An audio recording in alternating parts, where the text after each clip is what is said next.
Ada satu doa pendek yang diajarkan Allah melalui Al-Quran kepada kita semua. Doa pendek ini merefleksikan tujuan hidup kita sebagai seorang muslim. Sehingga seringkali orang menyebut doa ini sebagai doa sapu jagat, yaitu Rabbana atina fid dunya hasanah wa fil akhirati hasanah wa qina adzabannar.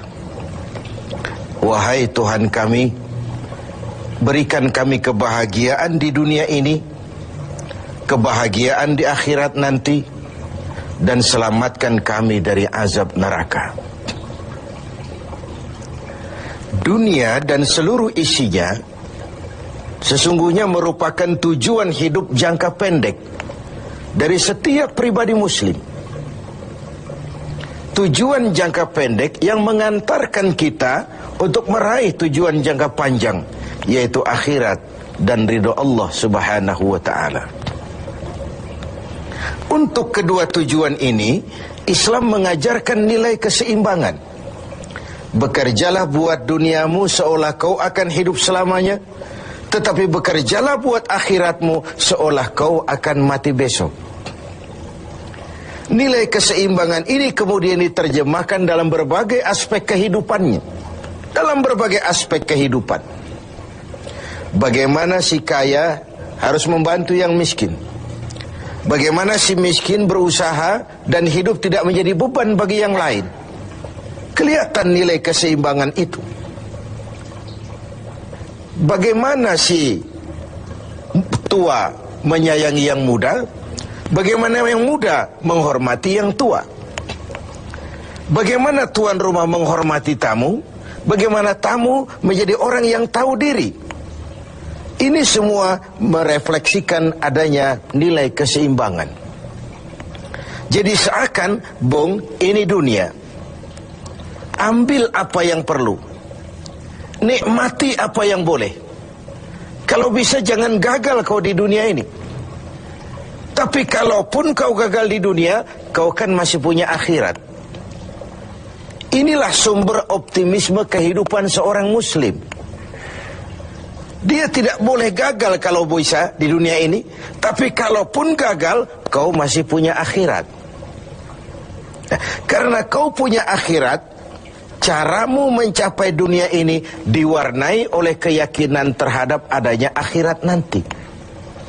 Ini yang menyebabkan seorang muslim berbeda dengan yang lain, dan dia tidak terjebak menghalalkan sebuah cara untuk mencapai satu tujuan.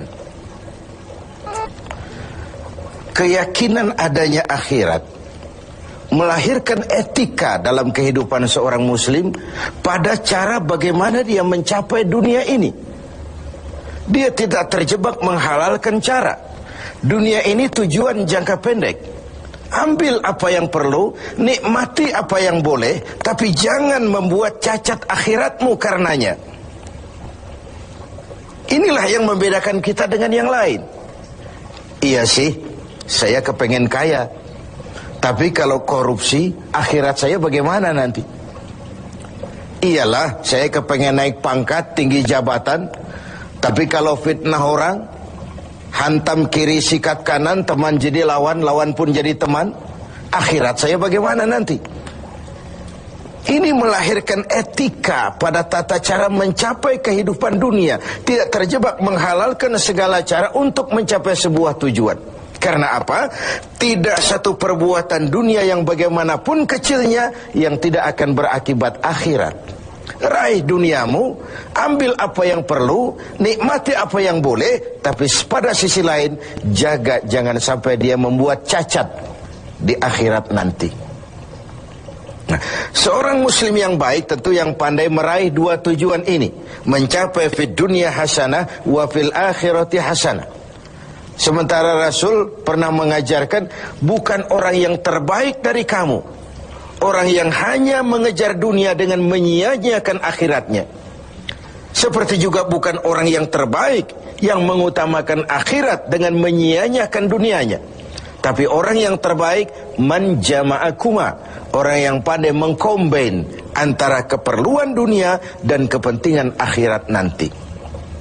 Nah, untuk mencapai tujuan ini, tujuan dunia sebagai tujuan jangka pendek bisa dicapai dengan ilmu, dengan sains, dengan pengalaman, dengan nasib. Makin banyak ilmu, makin mudah meraih dunia. Makin syarat kita dengan pengalaman, makin mudah meraih dunia. Atau karena faktor nasib, lalu kita bisa meraih dunia. Sementara akhirat hanya bisa diraih dengan prestasi ibadah kepada Allah Subhanahu wa ta'ala. Prestasi ibadah. Jadi dunia kita capai dengan prestasi ilmu, prestasi pengalaman, atau karena faktor nasib. Akhirat kita capai hanya dengan prestasi ibadah kepada Allah Subhanahu wa ta'ala. Kalaupun ada efek dunianya dari solat kita, dari puasa kita, dari haji kita, dari zakat kita, itu sekedar side effect. Tapi sasaran utama adalah akhirat dan ridho Allah. Untuk mencapai dua tujuan ini, Allah memberikan alat untuk mencapai tujuan. Dan dalam kaidah usul fikih dijelaskan bahwa lil wasail hukmul maqasid, alat dan tujuan hukumnya sama. Jadi kalau tujuan ke situ, alatnya harus ada untuk membawa kita ke arah itu. Saudara wajib naik ke loteng. Tidak bisa naik ke loteng kalau tidak ada tangga, maka tangga itu menjadi wajib adanya. Nah, untuk mencapai dua tujuan ini, fid dunya hasanah wa fil akhirati hasanah, Allah memberikan alat kepada kita. Apa alatnya? Dalam surah At-Taubah ayat 111 bisa kita lihat. Innallaha ashtara minal mu'minina anfusahum wa amwalahum bi anna lahumul jannah. Allah telah membeli dari orang-orang beriman diri mereka, harta mereka, bagi mereka adalah surga. Ayat ini merupakan transaksi yang sangat transparan. Transaksi yang sangat transparan. Pembeli Allah, penjual kita orang-orang beriman. Dagangannya amwal dan anfus, harta dan diri. Harganya adalah surga. Sekali harta dan diri sudah kita jual kepada Allah, tentu tidak akan kita jual lagi kepada yang lain. Jadi dengan kata lain, harta itu apa? Semua bentuk materi yang kita kuasai. Uang, tanah, kebun, pabrik, dan sebagainya. Lalu yang dimaksud dengan anfus, diri itu apa? Semua kekayaan yang ada dalam pribadi kita. Konsep, pikiran, ide, wewenang, jabatan, kemampuan, skill, itu semua anfus. Untuk tujuan jangka pendek, harta dan diri harus jadi rahmah bagi lingkungan. Untuk tujuan jangka panjang, harta dan diri harus menunjang jalan menuju ridho Allah Subhanahu wa ta'ala. Itulah jalan kalau kita ingin mencapai fid dunya hasanah wa fil akhirati hasanah. Dengan kata lain, yang alat itu jadikan dia sebagai alat. Jangan dia dijadikan tujuan. Sekali alat kita jadikan tujuan, maka kita akan kehilangan tujuan yang sebenarnya. Begitulah sang waktu sering menggeser alat menjadi tujuan. Tujuan kita adalah kekuasaan. Tujuan kita adalah kekayaan. Tujuan kita adalah popularitas. Tujuan kita adalah menghimpun segala macam kekuatan. Padahal itu cuma sekadar alat untuk mencapai fid dunya hasanah wa fil akhirati hasanah. Kalau alat kita jadikan tujuan, kita akan kehilangan tujuan yang sebenarnya. Dan akhirnya kita akan terjerat kepada fata morgana. Kita sangka itulah tujuan itu. Kita sangka kita sudah sampai kepada titik yang kita tuju, padahal cuma pandangan yang menipu saja. Akhirnya kita terjerat dalam arus siklus yang berkali-kali diperingatkan oleh Al-Quran. Alhaakumut takatsur.